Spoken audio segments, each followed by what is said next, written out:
السلام عليكم ورحمة الله تعالى وبركاته. بسم الله الرحمن الرحيم. عن عياض بن حمار أخي بني مجاشع رضي الله تعالى عنه قال قال رسول الله صلى الله عليه وسلم إن الله أوحى إلي أن تواضعوا حتى لا يفخر أحد على أحد ولا ينبغي أحد على أحد. رواه முஸ்லிம் ஷரீஃப். உங்களில் யாரின் மீதும் பெருமை கொள்ளாமலும் எவருக்கும் அநீதம் செய்யாமலும் பரஸ்பரமாக உங்களுக்கிடையில் பணிவாக நடந்து கொள்ளுங்கள் என்று அல்லாஹ் ஜல்ல ஷானஹு தஆலா எனக்கு வஹி அறிவித்துள்ளான் என தாஹா நபி ரசூலுல்லாஹி ஸல்லல்லாஹு அலைஹி வஸல்லம் அவர்கள் கூறியதாக பனி முஜாஷிஇ கோத்திரத்தை சார்ந்த இயாத் இப்னு ஹிமார் ரலியல்லாஹு தஆலா அவர்கள் அறிவிக்கின்றார்கள். நூல் முஸ்லிம் ஷரீஃப். மற்றும் ஒரு ஹதீஸில் எவர் அல்லாஹ் ஜல்ல ஷானஹு தஆலாவுடைய பொருத்தத்தை நாடி பணிவான ஒரு பண்பை மேற்கொள்வாரோ அவரை அல்லாஹ் ஜல்ல ஷானஹு தஆலா உயர்த்தி விடுவான்.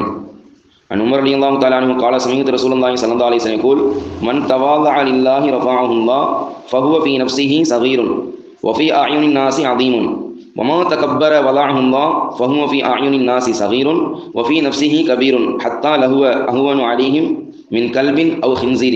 رواه பைஹகி.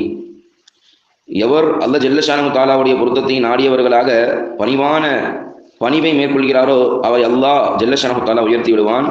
அதன் காரணமாக அவர் தன்னை தாழ்வாக கருதுவார், ஆனால் மக்களின் பார்வையில் அது உயர்ந்த பார்வையாக ஆகிவிடுவார். எவர் பெருமை அடிக்கிறாரோ அவரை அல்லாஹ் ஜல்ல ஷானஹு தஆலா தாழ்த்தி விடுகிறான்.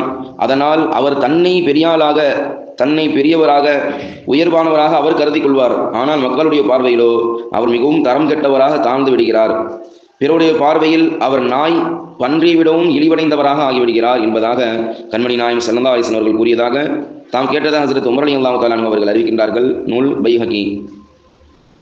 சுருக்கமாக இந்த ஹதீஸினுடைய விளக்கம் சொல்கிறார்கள். பெருமை அடிப்பவர்கள் தன்னை பெரியவர்களாக காட்டிக்கொள்கிறார்கள், ஆனால் அல்லாஹ் அவர்களை கேவலப்படுத்தி விடுவான். தன்னை எப்பொழுதும் மற்றவர்களை காட்டிலும் பணிவானவர்களாக தன்னை சாதாரண நிலைமையில் கருதியவராக யார் இருக்கிறாரோ அல்லாஹ் மக்களுடைய பார்வையில் மிகப்பெரிய அந்தஸ்தையும் அல்லாஹ் அவருக்கு மிகப்பெரிய வெகுமதியும் வைத்திருக்கிறான் என்பதுதான் ஸல்லல்லாஹு அலைஹி வஸல்லம் சொல்கின்றார்கள். எந்த அளவுக்கு பெருமை அடிக்கக்கூடிய ஒரு நபரை நாம் உதாரணமாக பார்க்க முடியுது என்று சொன்னால், ஷைத்தான் முஅல்லிமுல் மலாயிகா, மலக்குமார்களுக்கெல்லாம் தலைவராக திகழ்ந்த ஷைத்தான் இப்லீஸ் தன்னை நெருப்பால் படைக்கப்பட்டதின் காரணமாக, மலக்குகளினுடைய தலைவனாக அல்லாஹ் ஆக்கியதின் காரணமாக, ஜின் இனத்தினுடைய வம்சத்தைச் சேர்ந்தவன் என்ற பெருமை கர்வம் அவனுக்குள் இருந்ததின் காரணமாக அல்லாஹ் சொன்ன கட்டளையை மாறு செய்தான். ஒட்டுமொத்த எல்லா மலக்குமார்களையும் அழைத்து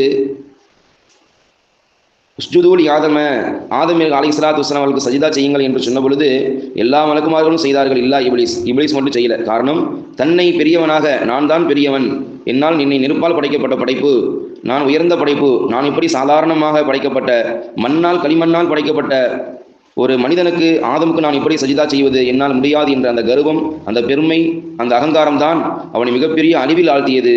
அல்லாஹ் ஒட்டுமொத்த எல்லா மக்களும் எல்லா மலக்குமார்களும் சபிக்கக்கூடிய ரீதியில் கியாமத்து நாள் வரையில் ஒரு இழிவானவனாக ஆக்கப்பட்டதன் காரணம் தன்னை பெரியாளாக தான் பெரியவன் என்ற பெருமை அகங்காரம் தான் அவனை மிகப்பெரிய நஷ்டத்தில் ஆழ்த்தியது. அப்படிப்பட்ட அந்த அகங்காரம், அந்த பெருமை, தற்பெருமை விட்டும் அல்லாஹ் நம்மை பாதுகாத்து எல்லோரும் உயர்ந்தவர்கள் என்ற அந்த உயர்ந்த மேலெண்ணம் கொள்ளக்கூடியவர்களாக அல்லாஹ் நம்முடைய உள்ளத்திலும் இல்லத்திலும் எல்லா விதமான நற்பாக்கியம் பெற்றவர்கள் அல்லாஹ் ஆக்கியர் புரிவானாக. அல்லாஹ் ஜல்ல ஷானஹு தஆலா அந்த பணிவு என்று சொல்லக்கூடிய அந்த தன்மையை நமக்கும் நம்முடைய குடும்பத்தாருக்கும் எல்லா மக்களுக்கும் அல்லாஹ் நிரப்பமாக தந்தால் புரிவானாக. ஆமீன் யா ரப்பல் ஆலமீன். சுப்ஹானல்லாஹி வபிஹம்திஹி சுப்ஹானக்கல்லாஹும்ம வபிஹம்திஹி அஷ்ஹது அல்லா இலாஹா இல்லா அன்த வ நஸ்தக்ஃபிருக வ நதூபு இலைக். ஆமீன் ஆமீன். சுப்ஹான ரப்பிக ரப்பில் இஸ்ஸத்தி அம்மா யசிஃபூன் வ ஸலாமுன் அலல் முர்ஸலீன் வல்ஹம்துலில்லாஹி ரப்பில் ஆலமீன். ஸல்லல்லாஹு அலா முஹம்மதின் ஸல்லல்லாஹு அலைஹி வஸல்லம். ஸல்லல்லாஹு அலா முஹம்மதின் ஸல்லல்லாஹு அலைஹி வஸல்லம். ஸல்லல்லாஹு அலா முஹம்மதின் யா ரப்பி ஸல்லி அலைஹி வஸல்லிம். அஸ்ஸலாமு அலைக்கும் வரஹ்மத்துல்லாஹி தஆலா வபரகாத்துஹு.